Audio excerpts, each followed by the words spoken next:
This portion of the news brought to you by McDonald's. McDonald's, I'm loving it. Welcome back. A number of prominent attorneys are now members of the Inner Bar as they are now Queen's Counsel. Governor General Her Excellency Dame Margaret Pinlin, acting on the advice of the Prime Minister, appointing 11 members of the Bahamas Bar as Her Majesty's Counsel. They are Neville Smith, the Honorable Philip Brave Davis, Anthony McKinney, Elliot Lockhart, Lester Mortimer, the Honorable Alison Maynard Gibson, Maurice Glinton, Carl Bleffel, the Honorable Damien Gomez, Wayne Monroe, and Alfred Sayers. A press statement from the Cabinet Office indicates that the QCs will enjoy all the privileges reserved for members of the Inner Bar. We're also told that an additional group of QCs will be appointed soon. The critical care block at Princess Margaret Hospital will be commissioned by the Prime Minister in about 2 weeks. Following several delays, ground was broken on the $100 million facility in November 2011 under the Ingram administration, and it was slated to be open no later than June 2013. Hospital chaplain Canon Sebastian Campbell reflected on the needs of a top-class facility during a blessing and dedication ceremony today. Minister of Health Dr. Perry Gomez attended. Money well spent. Every dollar can be justified in our overall investment in the delivery of healthcare. It should be viewed as a part of an incremental delivery in healthcare to effect the modernization of our healthcare services. The block includes 20 private intensive care unit rooms, 18 recovery beds, 48 neonatal intensive care unit beds, a new laboratory facility, and a new main entrance. PMH recently received a $35 million loan from CIBC First Caribbean International Bank to equip and furnish the new block. As the community's needs expand, Campbell says he looks forward to the further expansion of the hospital. It's only reasonable then to look forward to the acquisition of more and more property, the demolition and replacement of buildings, and ultimately a completed work of an ultra-modern facility in its totality in time to come. There is no doubt it will happen. A big day at the Bahamas Agricultural and Industrial Corporation. Arnold Forbes pulled up to the head office today for his final board meeting as chairman of that corporation. Forbes used today's meeting to introduce the incoming chairman, Dion Smith, to the board. Forbes will be moving to the newly created cabinet post of Minister of State for Works and Urban Development. Forbes says it's bittersweet for him to be moving on from the corporation that he's helped to develop into a giant in the industry. If you look at this corporation today, and if you looked at it 2 years ago, you'd be surprised and shocked to see where we've come from, and the respect that this corporation now has throughout the Bahamas. There are individuals who never knew about BAIC before my tenure here, and I believe, have laid a foundation that is girded in sound management and responsible executives who are there to handle the public, to deal with the public's purse in a righteous manner. I believe that the BAIC that you see today was not the BAIC that existed 2.5 years ago. The responsibilities that this corporation have taken on since I've been here have been, it has been tenfold.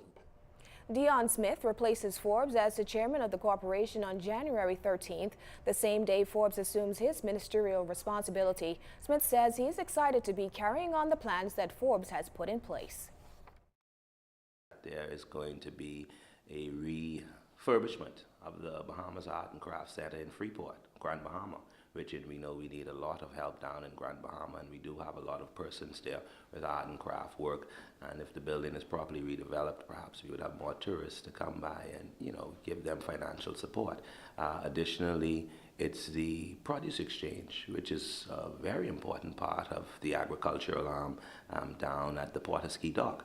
You know, we want to have that set up whereby we can have a retail section where persons can come in and just purchase local goods, and we also have the food processing section where things are packaged, and you know, it just gives us such a great opportunity to receive all the benefits of agriculture. You know, the other thing that we were working on here is the food processing plant here at the BAIC site right here on Soldier Road.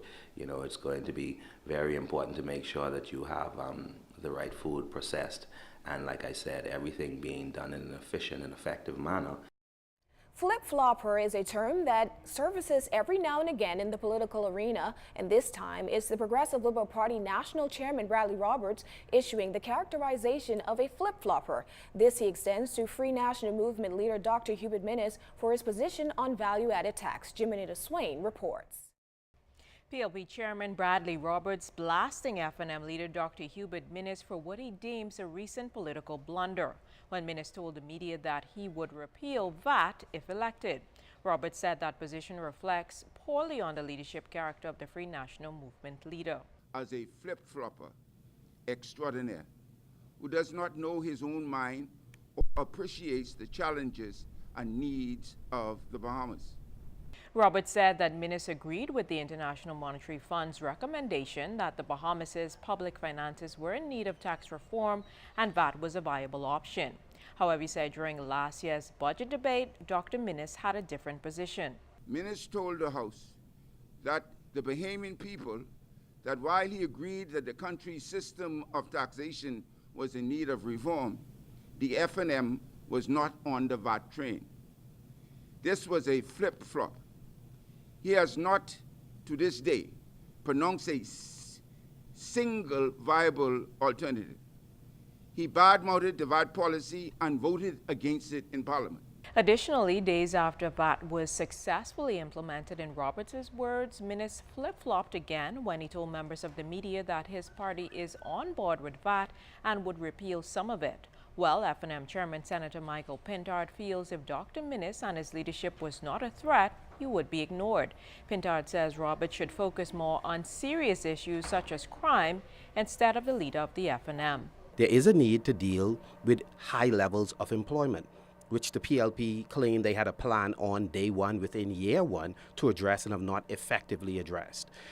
Dr. Minnis has indicated several initiatives that he believed would make a difference in transforming the inner city areas, in terms of reviving the economy, truly putting Bahamians first. And if that means removing VAT from several categories that's presently taxed, then that is an option he and his colleagues are prepared to look at. While we're into the 6th day of the VAT era, Pintard says he hopes VAT works for the best interest of the country. Jimenita Swain, ZNS Network News. Meantime, the PLP chairman also shared what's expected when the disciplinary committee releases its report on Fort Charlotte Member of Parliament Dr. Andre Rollins. Rollins made headlines, and he has been in the hot seat after refusing to apologize to the party's leader after criticizing him publicly.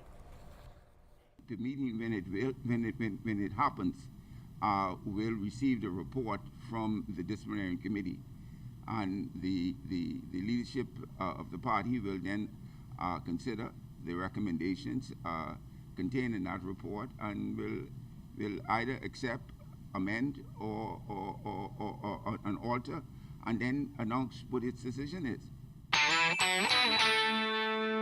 This portion of the news was brought to you by McDonald's. McDonald's, I'm loving it.